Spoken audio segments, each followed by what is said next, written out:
I'm Devaji here, Sheshnag Yoga Center, sheshnag.com. This video is about yoga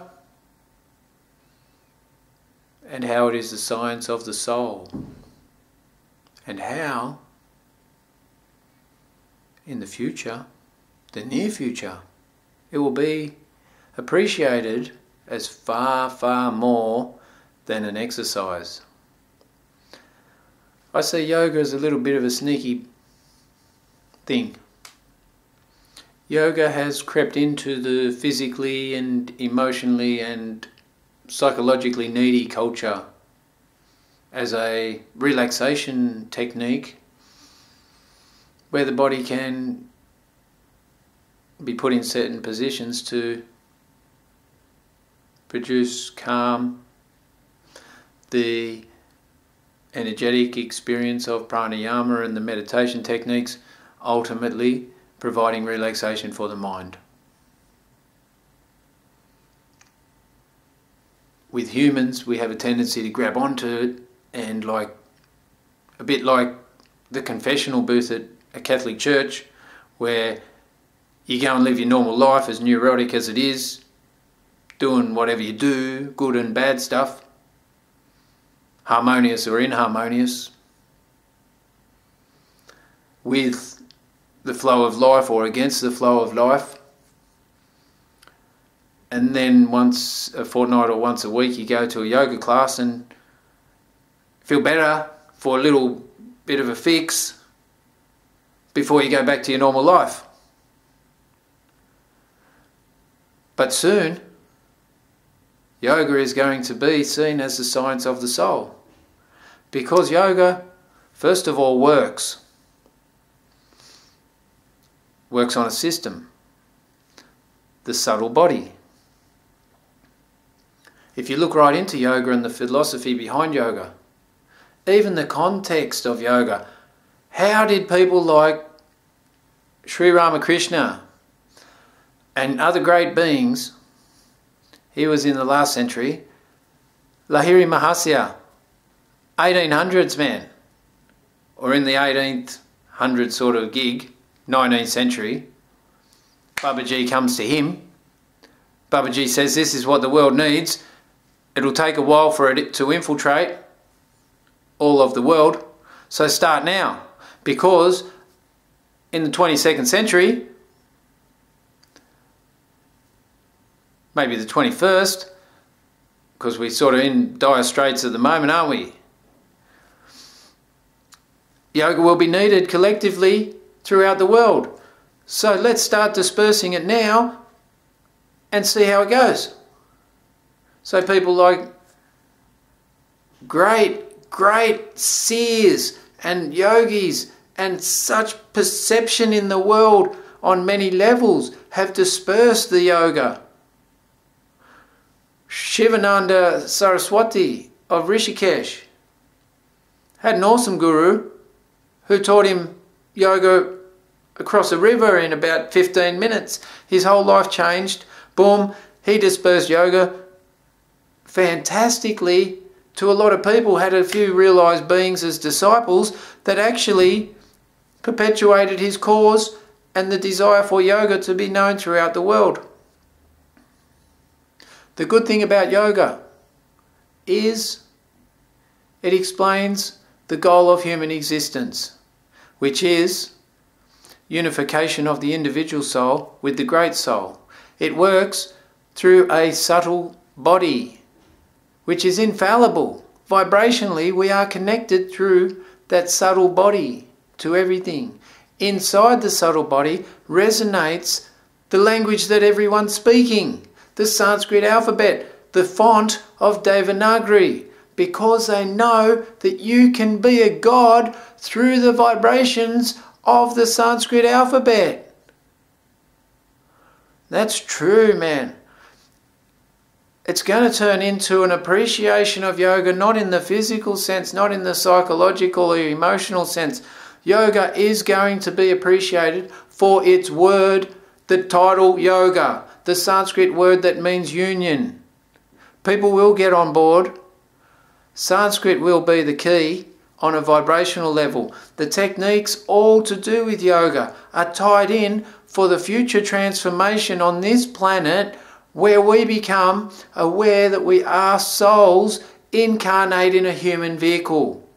We are going to know that there are many dimensions of being that are around us simultaneously and spontaneously.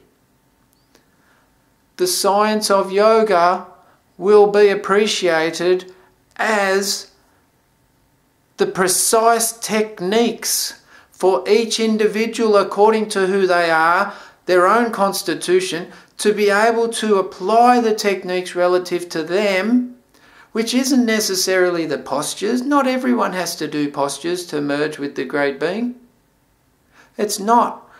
There are different stages, different levels. Each soul is evolved subjectively to a certain degree in relation to self-awareness. I'm personally looking forward to the time that yoga gets appreciated as this. It is a science. That's why I've backed it. That's why I'm all in. I've got this weird desire to understand how I'm connected to everything. The only technique that explains it precisely is yoga. The yoga sciences. The great seers have passed on this knowledge. It's made a comeback, and it's infinite in its capabilities and potentiality of what it can do to the human framework. In the next 100 years, endorsing yoga will allow humans to go from human to superhuman, from the physical and material identification of reality to a much vaster reality which is subtle by nature, the first dimension, the underlying substratum of all existence. That's where we're going. We're going to reverse the ploy of science. We're not going to go from the physical into the physical. We're going to go from the physical to the subtle, because you know that the subtle is responsible for involution. It becomes more dense. The experience of being human becomes more dense as you come in, from the very subtle existence to the most dense, to a solid experience of reality. During that lifetime, hopefully you and everyone else can endorse yoga according to who you are constitutionally. And no matter where yoga takes you, hopefully you can become more compassionate towards the earth, the nature, the plants, the animals, fellow humans. You get past your own value and belief system of what you hold to be true, and get past all thoughts into your heart so you can share freely with another being, especially the ones you don't identify with or have no common ground to stand on.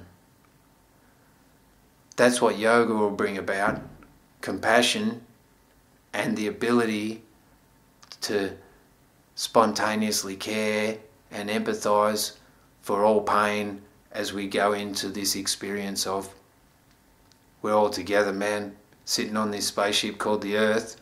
We've got to look after the sucker. Don't let these fools that are in charge nuke us and create black holes and shit. Yoga's the way to go. You can create your own black hole through yoga. The nukes, they got to go, but that's not the point. The point is yoga works on a system, physiologically based, scientifically proven. Why do you think everyone can appreciate yoga? The answer is because it works, and there is a system, and it's well defined. And don't go taking it out of context, because there's been a lot of effort to maintain the sacredness of yoga. And in the end, it's all about evolution of consciousness, unification of the soul with the Great Being. Om Namah Sheshnagha, Om Namah Shivaya,